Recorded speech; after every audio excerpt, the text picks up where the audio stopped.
and Trump. Well, keep in mind the numbers that are foremost in Trump's mind right now, probably, and that's his job approval numbers, which are in the low to mid 40s. So you know he's going to be wanting to work on this. This budget outline that we understand is coming out today is just his Trump's first bid. It's his first sketch, his first outline. It lets people know, it telegraphs what he's interested in, where he wants to cut.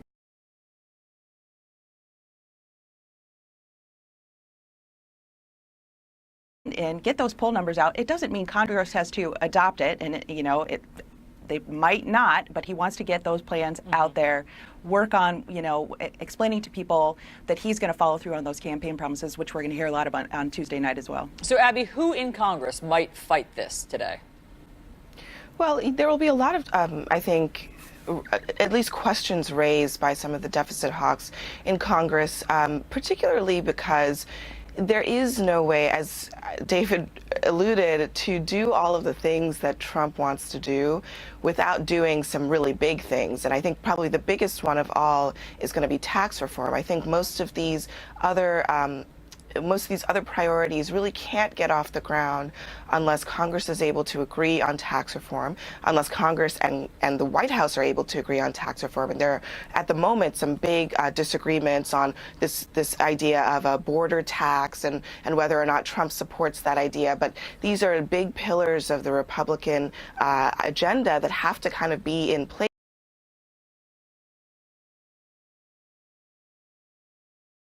Spending, partly because making cuts to the EPA, for example, or cuts to foreign aid is not going to come up with sufficient funds to counterbalance any increases in spending. So there will be some deficit hawks, at least raising the question. I don't think they want to go into a real blow-by-blow fight with the White House on this, but politics is policy here, and it will be, I think, a bad headline for Republicans if they suddenly start seeing on the front pages of major newspapers that they are going on a spending spree and not paying for it. Well, one of those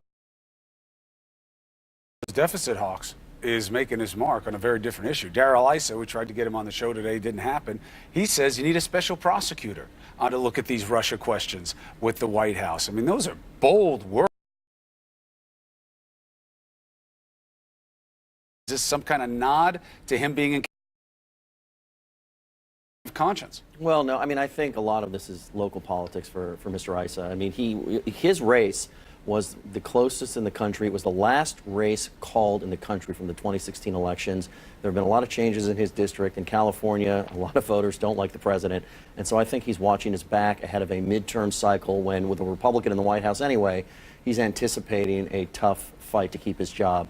But I do think it means, regardless of all of that, that this issue of Russia and the investigations into the president's connections to Russia is not going away. And so then what we want to look for over time is, are there Republicans who aren't in districts or states as difficult as Mr. Issa that also begin to say the same things that he is saying? Look, Jen, you've heard from many in Congress say, we have committees for this sort of thing. We have, the Intelligence Committee that in the House and the Senate that can look into this. We're fully equipped to be able to look into this ourselves. Today, people are wondering about that because the heads, the chairman of both the Senate and the House Intel Committee seem to be somehow compromised because they, at the behest of the White House, were talking to reporters already saying that basically they don't think there's any there about the Russia ties. Well, they haven't done the investigation yet. And of course, the question persists whether or not Attorney General Jeff Sessions has been compromised in that way because he was part of the Trump team before Mr. Trump got to the White House. So how can those people be tasked with doing it in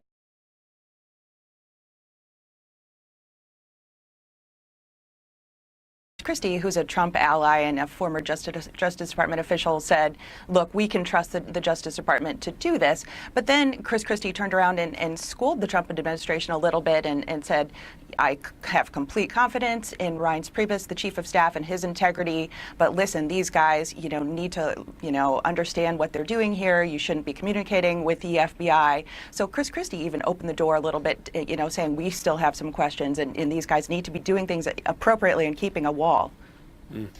It's hard. It's going to be hard for these leaders in Congress to keep their integrity up when it's now open knowledge that the White House came to them, said tamp down these stories, and they went along with it. Anyway. Panel, thank you very much. So, the father of a U.S. Navy SEAL killed in Yemen slams President Trump. What he is demanding from the president.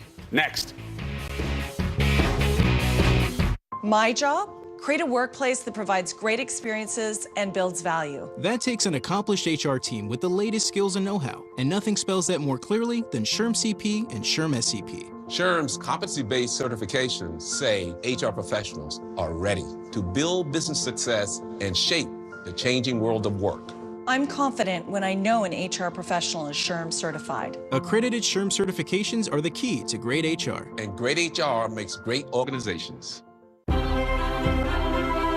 Arrive in style. Stay in style. At the Bahamas' most elegant, all-inclusive resort.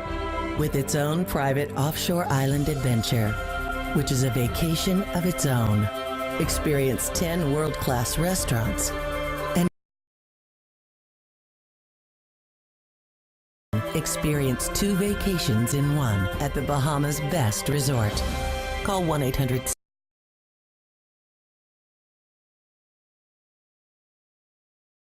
with your support system. Here,